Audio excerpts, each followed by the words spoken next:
बिस्मिल्लाहिर्रहमानिर्रहीम। आज तक के मुअज़्ज़ज़ नाज़रीन अस्सलाम वालेकुम। अब किस्त 174 मुलाहिज़ा फरमाएं। उन दोनों के पास पिस्तौल थे जो उन्होंने अपने अपने लिबास में छुपा रखे थे और मेरे पास खंजर था जो मैंने पिंडली पर बांध रखा था।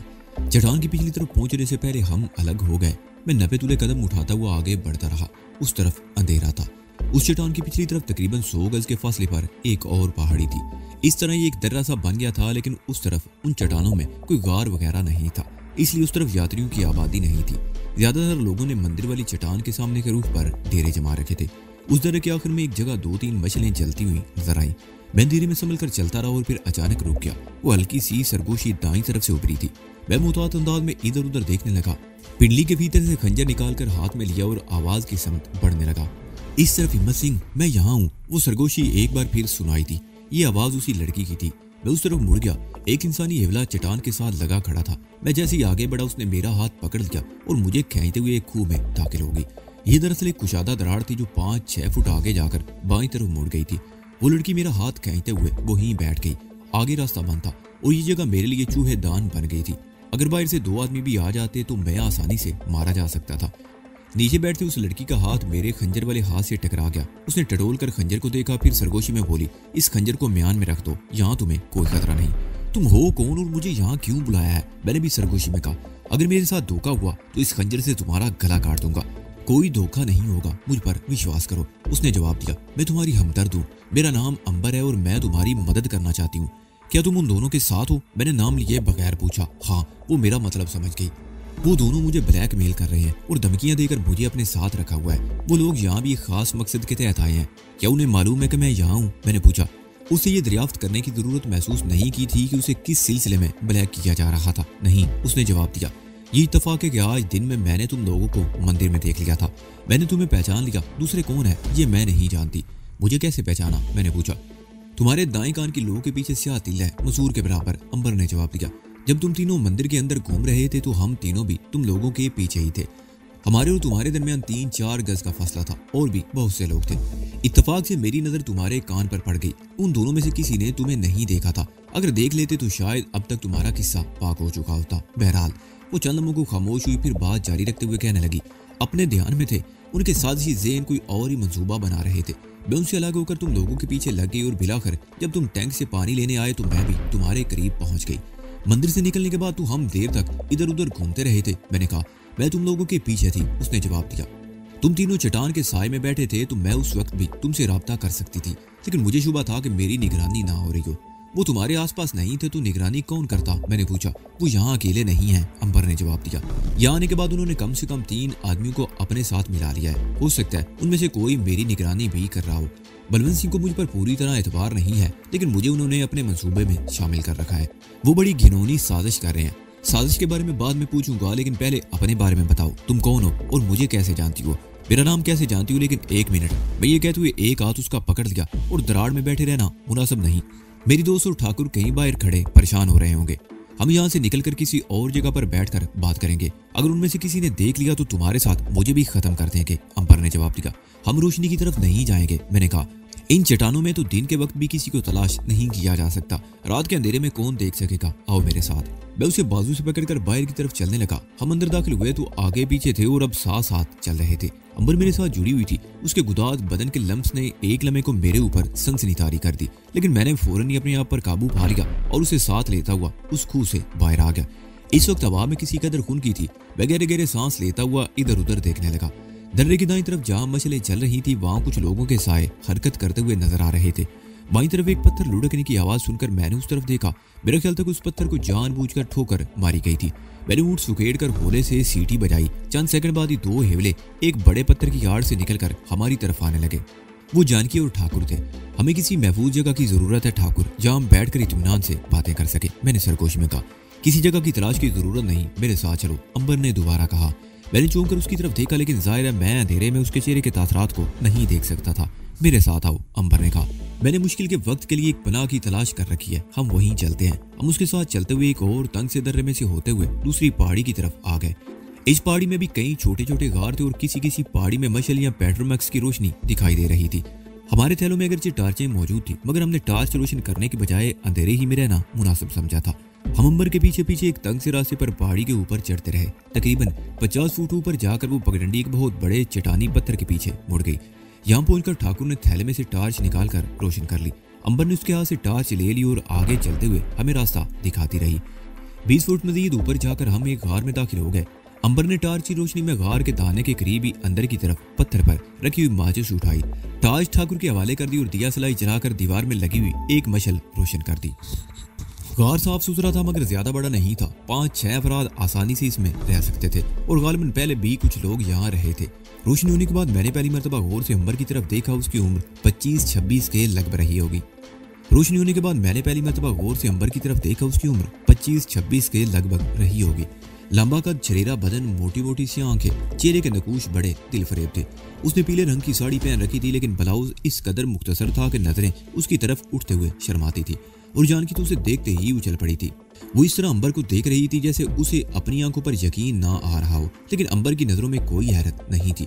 वो रूपमती की दोस्त डॉक्टर राधा की भांजी थी।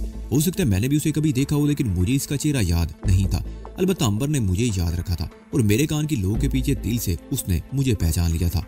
हाँ बताओ क्या किस्सा है? वो लोग हमारे खिलाफ कौन सी नई साजिश तैयार कर रहे हैं? मैंने सवालिया निगाहों से अंबर को देखा। इस वक्त हम सब गार के फर्श पर बैठ चुके थे। ये गार वाकई हर लिहाज से महफूज था। सामने चट्टानी पत्थर होने की वजह से उसे नीचे से नहीं देखा जा सकता था। वो साजिश तुम लोगों के खिलाफ नहीं, अंबर ने जवाब दिया। उन्हें ये तो मालूम है कि तुम लोग सारसका में मौजूद हो। जब गंगोली चौधरी तुम्हारी एक साथी को उठाकर ले गया था और बाद में तुम भी जंगल में घुस गए थे, तो वो दोनों बहुत खुश हुए थे कि बेड़ियों के बिट में घुसकर तुम्हारा जिंदा वापस आना मुमकिन नहीं था। लेकिन जब तुम बिमला को लेकर वापस गए तो उन्हें बड़ी मायूसी हुई।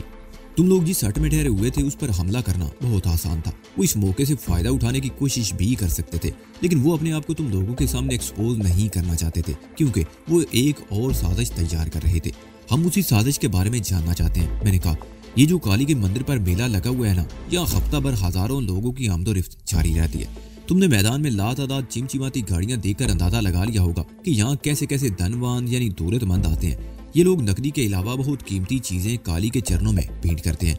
हीरे जवाहरात, खालिस सोने के जेवरात, सोने की मूर्तियां और बहुत कुछ। इस एक हफ्ते के दौरान में यहाँ लाखों रुपए नकद और करोड़ों रुपए के तोहफे जमा हो जाते हैं। उनका मंसूबा ये है कि कल रात वो सब कुछ उड़ाकर यहाँ से रफू चक्कर हो जाएंगे। उनके साथ सारसका शहर का गुंडा द्रेवदिन भी शामिल है। 2 और आदमियों का उसने बंदोबस्त किया है। ओह, बेरू ठाकुर के मुंह से बैक वक्त निकला।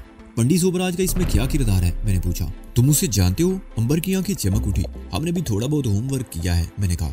यहाँ से लूट मार करने के बाद ये लोग धूलपुर में पंडित सोबराज के हाँ बना लेंगे। चंद रोज वहाँ गुजारने के बाद किसी और तरफ निकल जाएंगे। अंबर ने कहा, अब इन्हें पंडित सोबराज के यहाँ भी पनाह नहीं मिलेगी, लेकिन बहरहाल ये अपने मंसूबे पर अमल कब करेंगे? कल रात, अंबर ने जवाब दिया। कल रात क्यों? अभी तो मेला खत्म होने में कई रोज बाकी है, मैंने कहा। कल काली के चरणों में दूसरा बलिदान किया जाएगा, अंबर ने कहा। दूसरे बलिदान के बाद इन लोगों की दिलचस्पी बदतदरीज कम होती चली जाती है। दूसरी भीड़ पर सबसे ज्यादा चढ़ावे चढ़ाए जाते हैं और इनका मंसूबा है कि कल रात अल्लाह बोल दिया जाए। इन्होंने अपनी गाड़ी भी तैयार कर रखी है। और वो गाड़ी कहाँ है? मैंने पूछा। ऐसे बताने से पता नहीं चलेगा, वहां जाकर दिखानी पड़ेगी, अंबर ने कहा। उनका एक आदमी गाड़ी के आसपास मौजूद रहता है। और अब ये बताओ कि ये लोग तुम्हें किस सिलसिले में ब्लैकमेल कर रहे हैं? मैंने सवालिया निगाहों से उसे देखा। वो कुछ बेचैन सी होगी, ये बताना जरूरी नहीं, लेकिन मामला ऐसा है कि अगर पुलिस जान ले तो मेरी बाकी जिंदगी जेल में गुजरेगी। अब तुम्हारा क्या प्रोग्राम है? मैं वापस जाऊंगी, अंबर ने जवाब दिया। वो लोग मुझे तलाश कर रहे होंगे। अगर उन्हें शुबा हो गया तो गड़बड़ हो जाएगी। उन्होंने कहाँ डेरा जमा रखा है? मैंने एक और सवाल किया।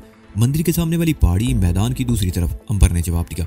तुम लोग अगर चाहो तो यहाँ रह सकते हो, ये जगह महफूज है। अब मैं चलती हूँ, चलो हम भी थोड़ी दूर तक तुम्हारे साथ चलते हैं, मैंने कहा। और हम भी उठकर खड़े हो गए। बशल बुझा दी गई और हम टार्च की रोशनी में पहाड़ी से नीचे उतर आए। पहाड़ी की दूसरी तरफ हमने अपनी रफ्तार कम कर ली, जबकि अंबर तेज कदम उठाते हुए आगे चलती रही और कुछ ही देर बाद वो हमारी निगाहों से ओझल होगी। हम इधर उधर घूमते रहे। जंगल में मंगल का सा समा था। हर तरफ रक्स और सुरूर की महफिलें जमी हुई थी। कई जगहों पर नीम बरना रक्स हो रहे थे। शराब पानी की तरह उड़ाई जा रही थी। बाद लोग शराब के नशे में धुत होकर आपे से बाहर हो रहे थे। अभी तो रात शुरू हुई थी। बेलों ठेलों में बेहूदगियां तो होती हैं, मगर काली की पूजा का ये मेला खुली अय्याशी का अड्डा भी था। यहाँ कोई रोक टोक नहीं थी, किसी किस्म का खौफ नहीं था। सब एक ही रंग में रंगे हुए थे। और फिर वही बात हुई जिसका अंदेशा था। अचानक ही मोटी मोटी बूंदें पड़ने लगी। हमने एक टैंकर से पानी के 3 डोल भर लिए और गार की तरफ वापस चल पड़े। आसमान से बरसने वाली मोटी मोटी बूंदें अब बाकायदा बारिश की सूरत इख्तियार करने लगी थी और जब हम गार में दाखिल हुए तो बारिश में अच्छी खासी तेजी आ चुकी थी। अगर अंबर से मुलाकात ना होती तो हम भी इस वक्त तेज बारिश में भीग रहे होते, लेकिन बहरहाल हम अपने दुश्मनों से भी महफूज थे और बारिश से भी। मेरी आंख जय, काली और बजरंग बली के फलक शगाफ नारों की आवाज से खुली थी। उस मैदान और हमारे दरमियान अगरचे 300 फुट ऊंची पहाड़ी हाइल थी, लेकिन नारों की आवाजें यहाँ तक साफ सुनाई दे रही थी। मेरे दिल पर एकदम उदासी छा गई। मैं सुबह सवेरे बुलंद होने वाली नारों का मतलब समझ गया था। एक और बेगुनाहों को पत्थर की मूर्ति के सामने ज़िबा कर दिया गया था। जानकी और ठाकुर भी जाग गए। उनके चेहरों पर भी अफसुर्दगी के तासरात नुमाया थे। ठाकुर अपना पानी का डोल उठाकर गार के दहाने पर चला गया। उसने पहले कुली की और फिर मुंह पर पानी के छींटे देने लगा। तकरीबन 1 घंटे बाद पत्थरों के लुढ़कने की आवाज सुनकर मैं चौंक गया और आड़ से झांक कर देखा तो अंबर ऊपर आ रही थी। जब वो गार में दाखिल हुई तो उसका सांस फूला हुआ था। इस वक्त तुमने यहाँ आकर गलती नहीं की, मैंने अंबर की तरफ देखते हुए कहा। अगर उन्हें पता चल गया तो? उन्हें पता नहीं चलेगा, अंबर ने मेरी बात काट दी। वो दोनों मंदिर में खड़े ये देख रहे हैं कि आज काली के चरणों पर दौलत का कितना बड़ा अंबार लगता है। आज दूसरा बलिदान है और दूसरे बलिदान पर सबसे ज्यादा भीड़ दी जाती है। वो चंद लम्हों को खामोश हुई, फिर बोली, मैं इसलिए आई हूँ कि तुम लोगों में से किसी को उनकी गाड़ी दिखा सकूं। चलो मैं तुम्हारे साथ चलता हूँ। मैं फौरन ही तैयार हो गया। अंबर के साथ बाहर निकलकर मैंने ऊपर देखा। बारिश रात ही को किसी वक्त रुक गई थी। आसमान पर अभी बादलों के टुकड़े तैर रहे थे और बारिश का कोई भरोसा नहीं था। अंबर मुझसे तकरीबन 20 गज आगे चल रही थी। उसका रुख उस तरफ था जहाँ एक पहाड़ी के दामन में लातादाद गाड़ियां खड़ी थी। उन गाड़ियों के आसपास चूलदारियां और खैमे भी लगे हुए थे और उनकी हालत देखकर लगता था जैसे रात की बारिश ने सब कुछ तिलपट कर दिया हो। अंबर सुर्ख रंग की एक स्टेशन वैगन के करीब रुक गई। फौरन ही एक आदमी किसी तरफ से निकलकर उसके करीब आ गया। उस आदमी ने वैगन का दरवाजा खोला और वो दोनों अंदर बैठ गए। मैं एक गाड़ी की आड़ में खड़ा उस तरफ देखता रहा। वो दोनों कुछ देर बातें करते रहे। फिर वो आदमी अंबर को बाहों से पकड़कर अपनी तरफ खींचने लगा। अंबर ने झटका देकर अपना हाथ छुड़ाया और दरवाजा खोलकर नीचे उतर गई और उसकी तरफ हाथ हिलाकर कहका लगाती हुई एक तरफ चल पड़ी। मैंने स्टेशन वैगन देख ली और तेज कदम उठाता हुआ अंबर की तरफ चलने लगा। लोग हुजूम दर हुजूम मुख्तलिफ जगहों पर खड़े थे। ढोल ताशों के शोर में कान पड़ी आवाज सुनाई नहीं दे रही थी। मैं अंबर के करीब पहुंचकर उसके साथ चलने लगा। इनके प्रोग्राम के बारे में तुमने नहीं बताया, मैंने उसके साथ चलते हुए पूछा। हम दोनों साधु थे और किसी को हम पर शुबा नहीं हो सकता था। सूरज डूबने के थोड़ी देर बाद पानी के इस नीले टैंकर के करीब मिलूंगी। इनका इरादा रात के पिछले पैर कार्रवाई करने का है। इनका जो भी फाइनल प्रोग्राम होगा तुम्हें बता दूंगी। ठीक है, मैं तुम्हें टैंकर के करीब मिलूंगा, मैंने कहा। अंबर मंदिर की तरफ चली गई और मैं लोगों के हुजूम में रास्ता बनाता हुआ अपने ठिकाने की तरफ चल पड़ा। और फिर दिन का बाकी हिस्सा हमने उसी गार में आराम करते हुए गुजारा। सब कुछ तय हो गया था। अंबर ने हमें बता दिया कि वो लोग क्या करना चाहते थे। अंबर के अलावा उनकी तादाद 5 थी। दारा, बलवंत सिंह, दरेवदीन और उनके 2 साथी। प्रोग्राम के मुताबिक उनके एक आदमी को स्टेशन वैगन के करीब रहना था, जबकि दूसरों को बाकी कार्रवाई मुकम्मल करनी थी। आधी रात के वक्त मंदिर के अंदर लोगों की तादाद कम होती थी और वो भी पूजा पाठ में मगन रहते थे, जबकि बाहर मैदान में जगह जगह ऐशो निशात की महफिलें जमाई जाती थी। ढोल ताशे बजते थे जिनके शोर में कान पड़ी आवाज तक सुनाई नहीं देती थी और मंदिर के अंदर किसी किस्म की तकरीबी कार्रवाई करने के लिए आधी रात के बाद का वक्त मुनासिब था। इस वक्त गालिबन रात के 10 बजे थे। हम उस चट्टान के दामन में बैठे हुए थे जहां 2 रोज पहले दोपहर के वक्त आराम किया था। मैंने ठाकुर को वहीं बैठे रहने को कहा और जानकी को साथ लेकर उस तरफ चल पड़ा जहां स्टेशन वैगन और दूसरी गाड़ियां खड़ी हुई थी। रास्ते में एक जगह जानकी ने मुझे हाथ से इशारा करके रोक लिया और एक तरफ इशारा करने लगी। हमसे 20 गज के फासले पर रक्स की महफिलें जमी हुई थी। नीम बराना लिबास में 2 लड़कियां उछल कूद करके अपने जिस्मों की नुमाइश कर रही थी। शराब लुढ़ाई जा रही थी और लड़कियों पर नोट निशावर किए जा रहे थे। और ऐन सामने इंस्पेक्टर पांडे खड़ा था। वो सादा लिबास में था, वो भी काली के मानने वालों में से था और जाहिर है वो भी पूजा करने के लिए ही यहाँ आया था। मैंने उसके सामने जाना मुनासिब नहीं समझा और जानकी के साथ एक तरफ हटता चला गया। स्टेशन वैगन का दरवाजा पूरी तरह खुला हुआ था और बलवंत का आदमी सीट पर नीम दराज बीड़ी के कश लगा रहा था। जानकी को मैं छोड़कर एक तरफ हटता चला गया और एक गाड़ी की आड़ में रुककर उसे देखने लगा। जानकी स्टेशन वैगन के करीब पहुंच चुकी थी और फिर कुछ ही देर बाद मैंने जानकी को उस आदमी के साथ झूलदारियों और गाड़ी की दूसरी तरफ पहाड़ी के दामन की तरफ जाते हुए देखा। मैं बड़ी तेजी से गाड़ियों की आड़ लेता हुआ स्टेशन वैगन के करीब पहुंच गया और अगले पहिए का वालू दबाकर उसमें तिनका फंसा दिया। हल्की सी आवाज के साथ टायर की आवाज खारिज होने लगी। मैं उस तरफ के पिछले पहिए के करीब चला गया और उस टायर के वालों में भी तिनका फंसा दिया। मैं स्टेशन वैगन के चारों पहियों की हवा निकालना चाहता था, मगर दूसरी तरफ कुछ फासले पर लोग मौजूद थे, इसलिए बाकी 2 पहियों का ख्याल जहन से निकालकर वहां से कुछ फासले पर खड़ा हो गया। तकरीबन 10 मिनट बाद जानकी वापस आ गई। वो आदमी उसके साथ नहीं था। क्या हुआ, उसे मार तो नहीं दिया? मैंने जानकी के करीब आने पर सरगोशी में पूछा। टैटुआ दबा दिया हरामी का, आधे घंटे तक होश में नहीं आएगा, जानकी ने कहा। बड़ा हरामी है, एकदम फैलने लगा था। हम अपने ठिकाने पर वापस आ गए। इंस्पेक्टर पांडे हमें उस जगह नजर नहीं आया जहां जाते हुए देखा था। मैंने ठाकुर को उसके बारे में बताया तो वो भी चौंके बगैर ना रह सका। हम वहां से उठकर मंदिर वाले गार के करीब आकर बैठ गए। हमारी नजरें मंदिर में आने जाने वाले लोगों पर लगी हुई थी। तकरीबन 1 घंटे बाद मैंने इंस्पेक्टर पांडे को 2 आदमियों के साथ मंदिर में जाते हुए देखा। उसके तकरीबन आधे घंटे बाद इंस्पेक्टर पांडे एक आदमी के साथ वापस आ गया। उनका तीसरा साथी मंदिर के अंदर ही रह गया था। मंदिर में लोगों की आमदोरफ्त बदस्तूर जारी थी। रात 1 बजे के करीब 2 और आदमी मंदिर में दाखिल हुए। वो दोनों सूरतों ही से छटे हुए बदमाश लगते थे। उसके 3-4 मिनट बाद 3 साधु अंदर दाखिल होते हुए नजर आए और उन 3 साधुओं में एक अंबर भी थी। हमने सिर्फ 2-3 मिनट इंतजार किया और फिर ठाकुर मुझे इशारा करता हुआ उठकर मंदिर में चला गया। उसके 1 मिनट बाद जानकी और मजीद 1 मिनट बाद मैं भी मंदिर में पहुंच गया। मशालों की कपकपाती हुई रोशनी में काली की मूर्ति बहुत ही खौफनाक लग रही थी। मैं एक जगह रुककर इधर उधर देखने लगा। मंदिर में कई लोग मौजूद थे। कोई दोनों हाथ जोड़े आंखें बंद किए खड़ा था, कोई आलती पालती मारे बैठा हुआ था और कोई योगा के स्टांस में बैठा पूजा कर रहा था। मैं जिस आदमी के करीब रुका वो एक टांग पर खड़ा था। उसकी आंखें बंद थी और दोनों हाथ चेहरे के सामने जुड़े हुए थे। मैं मुतजस्सिस नजरों से इधर उधर देख रहा था, लेकिन अंबर उसके साथियों में से कोई नजर नहीं आया। ठाकुर काली की मूर्ति वाले चबूतरे के करीब खड़ा था और जानकी उससे चंद कदम के फासले पर थी। मूर्ति के करीब इस वक्त कोई पंडित या पुजारी नहीं था, अलबत्ता पूजा करने वाले चंद लोग खड़े थे। ठाकुर ने इशारा किया तो मैं फर्श पर बैठे हुए लोगों में रास्ता बनाते हुए आगे बढ़ने लगा। ठाकुर जानकी मूर्ति वाले चबूतरे के पीछे जा चुके थे। मैं 90 तुले कदम उठाता हुआ चबूतरे के करीब पहुंच गया। वहां जो भी था अपने ध्यान में मगन था। मैंने मुताद निगाहों से इधर उधर देखा और चबूतरे के पीछे रेंग गया। चबूतरे की पिछली तरफ चट्टान में एक तंग सी दरार थी। 2 आदमी आसानी से उसमें दाखिल हो सकते थे। मुझे देखते ही जानकी और ठाकुर उस दरार में दाखिल हो गए। मैं भी अंदर घुस गया। तकरीबन 10 कदम आगे जाकर दरार दाईं तरफ मुड़ गई और उस तरफ जरा सी रोशनी नजर आ रही थी। जानकी के पीछे मैं जैसे उस तरफ मुड़ा ठिठक कर रुक गया। 3-4 कदम आगे एक पुजारी फर्श पर पड़ा हुआ था और ठाकुर उस पर झुका हुआ था। मैं जानकी को एक तरफ हटाकर आगे बढ़ गया। पुजारी का एक हाथ ठाकुर के हाथ में था। वो उसकी नब्ज देख रहा था। मैंने पुजारी के सीने पर हाथ रख दिया, फिर उसकी गर्दन पर एक मखसूस नस को टटोल कर देखा और मुझे फौरन ही अंदाजा हो गया कि उसके जिस्म और रूह का नाता टूट चुका था। मैंने ठाकुर की तरफ देखा। उसने भी नफी में सर हिलाते हुए पुजारी का हाथ छोड़ दिया। मुझे सूरत का अंदाजा लगाने में दुश्वारी पेश नहीं आई। दारा और उसके साथ इस गार में पहुंच चुके थे। इन दरारों से आगे गालिबन कोई ऐसी जगह थी जहां मंदिर के पुरोहितों ने खजाना जमा कर रखा था और दारा वगैरह उसके बारे में जानते थे, इसलिए सीधे अंदर तक पहुंच गए थे। ठाकुर जब सीधा हुआ तो उसका पिस्तौल लिबास से निकलकर उसके हाथ में मुंतकिल हो चुका था। जानकी ने भी पिस्तौल निकाल लिया और मैंने भी पिंडली पर बधा हुआ खंजर निकालकर हाथ में ले लिया। चंद गज आगे जाकर यह दरार एक बार फिर बाईं तरफ मुड़ गई। आगे कुछ आधा जगह थी और बाईं तरफ की चट्टान में एक और रास्ता नजर आ रहा था, जिसकी दूसरी तरफ रोशनी की झलक नजर आ रही थी। ये गार कुदरती थे। इनकी बनावट में कहीं भी इंसानी हाथों का दखल नजर नहीं आ रहा था, सिवाय इसके कि वो इन गारों से फायदा उठा रहे थे।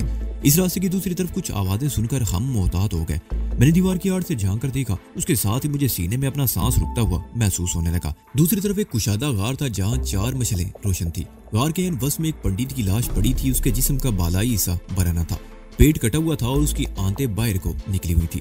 उसकी शाह रग भी कटी हुई थी। उसके आसपास खून बिखरा हुआ था। उसे बड़ी बेदर्दी से मौत के घाट उतारा गया था।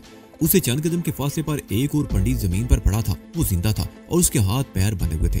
गार में 5 अफराद थे। एक अंबर जो रास्ते के करीबी कदरे बाईं तरफ खड़ी थी, बलवंत सिंह और दारा। इनके अलावा 2 और आदमी थे।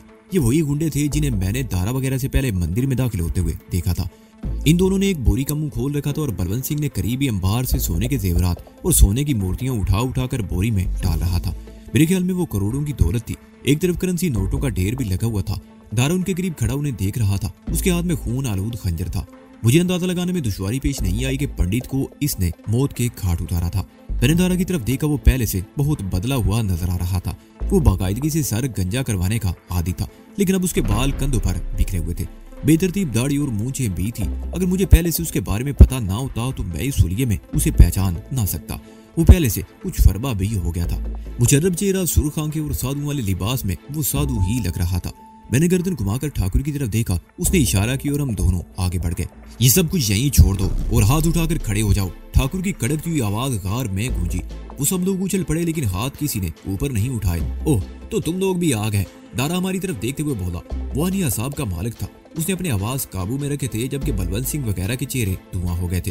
कोई बात नहीं, दारा ने बात जारी रखी। यहाँ बहुत कुछ है, हिस्सा बांट लेंगे। तुम लोगों के हिस्से में इतनी दौलत आएगी कि निहाल हो जाओगे। दारा यही समझा था कि हम भी इस दौलत के चक्कर में यहाँ आए थे। उसकी बातों से यह अंदाजा भी हुआ कि वो हमें पहचान नहीं सका। तुम्हारा खेल अब खत्म हो चुका है दारा, मैंने कहा। काली के मंदिर का ये गार अब तुम्हारा मकबरा बनेगा। बेहतर है कि अब तुम अपने आप को हमारे हवाले कर दो। दारा उछल पड़ा। ओह तुम हो? उसके मुंह से हैरत ज़्यादा सी आवाज निकली। अपने बारे में क्या ख्याल है? ये गार तुम्हारा मकबरा भी बन सकता है। जरा पीछे मुड़कर तो देखो, तुम्हें पता चल जाएगा कि कहाँ फंस गए हो। मैंने तो नहीं, अलबत्ता ठाकुर ने पीछे मुड़कर देखा और ठाकुर की इस बदहवासी से दारा ने पूरा फायदा उठाया। दारा ने अपना खंजर पूरी कुव्वत से हमारी तरफ खींच मारा। मैं ठाकुर को धकेलता हुआ एक तरफ ले गया। खंजर हमारे ऊपर से होता हुआ चट्टान से टकराकर जमीन पर गिरा। ठाकुर ने फौरन ही अपनी आवाज पर काबू पा लिया। उसने फायर कर दिया। गोली कई गज दूर दीवार पर लगी। वो दोनों बदमाश और बलवंत सिंह सब कुछ छोड़कर गार की पिछली तरफ भाग निकले। दारा पीछे मुड़ने के चक्कर ही में था कि ठाकुर ने दूसरा फायर कर दिया। इस मर्तबा गोली दारा की टांग में लगी। दारा ने नीचे गिरकर चीखना चिल्लाना शुरू कर दिया। हम दोनों ने उसी वक्त उस पर हमला कर दिया। मैं लपक कर दारा के ऊपर सवार हो गया। अब अगर तुमने आवाज निकाली तो ये खंजर तुम्हारे हल्क में उतार दूंगा, मैंने कहा। इससे पहले कि मजीद पुजारी गार में अपनी पूजा के लिए आते, हम तीनों इसे घसीटते हुए अपने दार में ले आए और एक कोने में दारा को पटकते हुए मैंने जानकी की तरफ देखते हुए कहा, जानकी तुम इसका ख्याल रखो और अगर थोड़ी सी भी हरकत करने की कोशिश करे तो उड़ा देना साले को। ठाकुर चलो। मैं और ठाकुर उसके साथियों को ढूंढते ढूंढते मंदिर के करीब पहुंच चुके थे, लेकिन सामने ही विनोद पांडे हमें देख रहा था। आइए ठाकुर जी आइए, मैं आपका इंतजार कर रहा था। हमारा इंतजार? मैंने आपकी निगरानी उसी वक्त शुरू करा दी थी जब तुम लोगों ने पंडित शोभराज को मेरे हवाले किया था। तो उसने बताया कि तुम लोगों को 3 साथियों की तलाश है। इसी दौरान में ठाकुर और उसके दोस्त को हादसा पेश आ गया और फिर चंद रोज बाद मेरे एक आदमी ने इतला दी कि तुम साथियों के लिबास और ऐसी चीजें खरीदते फिर रहे हो जो सिर्फ पंडितों और साधुओं ही के काम आ सकती हैं। मुझे शुबा हुआ और मैंने अपना एक आदमी तुम लोगों के पीछे भी लगा दिया, जिसने रिपोर्ट दी कि तुम लोग भी इस तरफ आ चुके हो। मैं अपने आदमी को लेकर कल यहाँ पहुंच गया और इत्तेफाक से कल ही मैंने तुम लोगों को देख लिया, मगर जानबूझकर करीब नहीं आया। देवदिन और उसके साथियों की मौजूदगी में मैं समझ गया कि वो क्या वारदात करना चाहते हैं। मैंने उन पंडित जी को एतमाद में लेकर अपने खदशे का इजहार किया और मंदिर को अंदर से भी देख लिया। पिछले गार के अंदर वो खुफिया रास्ता भी मेरी नजरों में आ गया। जिस वक्त देवदिन और उसके साथी मंदिर में दाखिल हुए, मेरा एक आदमी वहां मौजूद था। मैं उस वक्त यहाँ से कुछ दूर अपनी गाड़ी में बैठा हुआ था। इसे मुझ तक पहुंचने में कुछ वक्त लग गया और जब मैं अपने आदमी को लेकर यहाँ पहुंचा तो अंदरूनी गार में फायरिंग शुरू हो चुकी थी। लेकिन जब मैं वहां पहुंचा तो वहां एक लड़की और एक पंडित की लाश और ये पंडित जी पड़े मिले थे। मैंने फौरन ही अपने कुछ आदमियों को बाहर पहाड़ी की तरफ दौड़ा दिया ताकि वो ऊपर जाकर इनका रास्ता रोक सके, मगर मेरे आदमी गलत रास्ते पर निकल गए। वो पहाड़ी पर उस रास्ते से तकरीबन 100 गज दूर निकले थे, लेकिन उन्होंने 2 आदमियों को एक तरफ दौड़ते हुए देख लिया था। मेरे आदमियों ने पीछा भी किया तो उन्होंने फायरिंग शुरू कर दी और उसके बाद जो कुछ भी हुआ तुम लोग देख चुके हो। इंस्पेक्टर पांडे चंद लम्हों को खामोश हुआ, फिर बोला, मुझे नहीं मालूम तुम लोग इन साधुओं का पीछा क्यों कर रहे थे। इनकी साथ ही लड़की की लाश गार में पड़ी है। एक साधु की लाश उस तरफ मिली है, तीसरा साधु कहाँ है? वो फरार हो गया। मैं जल्दी से बोल पड़ा। मैं नहीं चाहता था कि ठाकुर दारा के बारे में उसे बता दे। दारा बहुत अरसे बाद मेरे हाथ लगा था और मैं उसे दस्तबरदार नहीं होना चाहता था। उसका और मेरा हिसाब तो बहुत लंबा था। आओ जरा मेरे साथ अंदर आओ। आप भी आइए पंडित जी। इंस्पेक्टर पांडे ने उस पंडित से कहा जिसे दारा वगैरह ने बांध कर डाला था। मंदिर के सामने तो हुजूम लगा हुआ था, लेकिन अंदर सिर्फ वो सादा लिबास पुलिस वाले थे। तमाम लोगों को बाहर निकाल दिया गया था। वीरानगार में काली की मूर्ति कुछ और भी हैबतनाक लग रही थी। चबूतरे के पीछे पहुंचते इंस्पेक्टर पांडे ने टार्च रोशन कर ली और जैसे ही हम दूसरे गार में मुड़े वो रुक गया। वहां उस पुजारी की लाश पड़ी हुई थी जिसे गार में दाखिल होते हुए हम भी देख चुके थे। इस पुजारी को यहाँ निगरानी के लिए खड़ा किया गया था ताकि कोई गैर मुतल्लक आदमी अंदर तक ना जा सके। इंस्पेक्टर पांडे ने लाश पर रोशनी डालते हुए कहा, देवदिन और इसके साथियों ने अंदर दाखिल होने के लिए पहले इसे गला घूंटकर मौत के घाट उतारा था। हम गार के अंदर आ गए। इन पंडित जी के कहने के मुताबिक पंडित ओम प्रकाश ने इन डाकुओं के खिलाफ मुजाहमत की कोशिश की थी, जिस पर एक साधु ने बेदर्दी से मौत के घाट उतार दिया था। इन पंडित जी ने खामोश रहने का वादा किया तो इन्हें बांध कर डाल दिया गया और साधु के लिबास में ये लड़की ये अपने एक साथी की गोली का निशाना बनी थी, मैंने कहा। और करीब पड़े हुए पंडित जी ने मेरी ताईद में सर हिला दिया। पंडित जी तुम लोगों के बेहद शुक्रगुजार हैं, इंस्पेक्टर पांडे बोला। तुम लोगों की मुदाखलत से भीड़ में मिला हुआ खजाना लुटने से बच निकला। पंडित जी ने भी हाथ जोड़ दिए। एक बात और इंस्पेक्टर, मैंने कहा, तुम इस मामले की तहकीकात करना चाहते हो तो मुझे कोई एतराज नहीं, लेकिन हम किसी उलझन में नहीं फंसना चाहते। कैसी तहकीकात? इंस्पेक्टर पांडे बोला। सरकार को तो ये मालूम ही नहीं कि यहाँ कोई मेला लगा है और काली के चरणों में इंसानों की भीड़ दी जाती है। यहाँ ना कोई मेला लगता है ना कोई कत्ल हुआ है। पुलिस और सरकार इस सिलसिले में बिल्कुल नाइल्म है। मेरे मुंह से बेइख्तियार गहरा सांस निकल गया। कत्ल की तहकीकात का मतलब ये होता है कि काली के चरणों पर दी जाने वाली इंसानी भीड़ को भी सामने लाया जाता। अब तक 2 इंसानों की भीड़ दी जा चुकी थी और कानून की नजरों में ये भी कत्ल था। ये बात सामने आने से हो सकता था कि किसी किस्म के हंगामे शुरू हो जाते, इसलिए कानून का इन वाकयात से लाइल्म रहना ही बेहतर था। तो फिर इन लाशों का क्या करोगे? मैंने पूछा। मेलों ठेलों में ऐसी बातें होती रहती हैं, इंस्पेक्टर पांडे ने कहा। कोई बीमार होकर मर जाता है, कोई किसी की दुश्मनी का निशाना बन जाता है। लोग किसी मामूली बात पर आपस में भी लड़ पड़ते हैं, जिसका नतीजा किसी एक की मौत की सूरत में निकलता है। इधर इन पहाड़ियों के पीछे एक शमशान घाट भी है। उसने एक तरफ इशारा किया। ऐसी लाशों को उस शमशान घाट में ले जाकर उनका क्रियाकर्म कर दिया जाता है। जिन लोगों के अपने बंदे यहाँ गुजर जाते हैं वो लाशों को साथ नहीं ले जाते, यहीं पर उनका क्रियाकर्म कर देते हैं और उनके नाम की पूजा भी हो जाती है। और ये लोग तो वैसे भी लावारिस थे, डेड बॉडी हासिल करने का दावेदार कोई नहीं है। लेकिन ये पंडित, मैंने पंडित की लाश की तरफ इशारा किया। पंडित जी के वारिस हम हैं ना, इनका क्रियाकर्म हम करेंगे, इंस्पेक्टर ने कहा।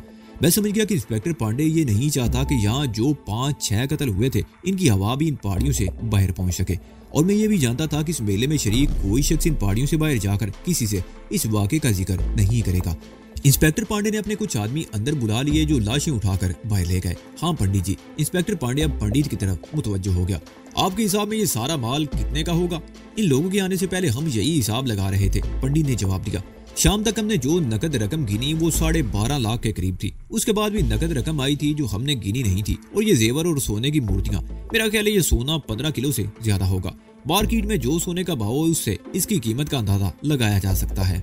बहुत ही बड़ा खजाना है और आप लोगों ने इसकी हिफाजत का कोई माकूल बंदोबस्त नहीं किया, इंस्पेक्टर ने कहा। इसलिए इन लोगों को अंदर आने का मौका मिल गया, मगर भगवान की कृपा और काली के चमत्कार से सब कुछ बच गया। लेकिन अब किसी और को ऐसा मौका नहीं मिलना चाहिए। वो चंद लम्हों को खामोश हुआ, फिर बोला, मेरे 2 आदमी यहाँ रहेंगे इस गार के अंदर, 2 काली की मूर्ति वाले चबूतरे के पीछे उस गार के दाखिली रास्ते पर, और 2 पहाड़ी के ऊपर जान निकलने का रास्ता है, और बाकी 4 आदमी मंदिर के सामने रहेंगे। धन्यवाद, पंडित ने हाथ जोड़ दिए।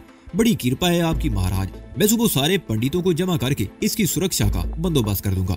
जब तक आपका ये बंदोबस्त ना हो ये सेवक यहाँ मौजूद रहेंगे, इंस्पेक्टर ने पुलिस एहलकारों की जानिब इशारा करते हुए कहा। पंडित ने एक बार फिर उसका शुक्रिया अदा किया और हम लोग मंदिर से बाहर आ गए। पंडित पांडे तो अपने काम में मसरूफ हो गया और हम अपने ठिकाने की तरफ चल पड़े। हमें इस गार तक पहुंचने में मजीद आधा घंटा लग गया। गार में जलने वाली मशल की रोशनी दूरी से नजर आ रही थी। ठाकुर आगे था और मैं चंद कदम पीछे। ठाकुर ऊपर पहुंच चुका था और फिर उसकी चीख सुनकर मुझे अपना दिल कनपटियों में धड़कता हुआ महसूस होने लगा। मैं तकरीबन दौड़ता हुआ ऊपर पहुंच गया। गार के दाने के सामने पहुंचकर मैं इस तरह रुक गया जैसे जमीन ने मेरे पैर पकड़ लिए हों। तारा गायब था और जानकी गार के फर्श पर बेहिस्सो हरकत पड़ी थी। मशल की रोशनी में उसके सर के पास जमीन पर खून भी नजर आ रहा था। मुझे सीने में दिल डूबता हुआ महसूस होने लगा। मैं गार के दाने पर खड़ा गार के फर्श पर बेहिस्सो हरकत पड़ी हुई जानकी को देखता रह गया।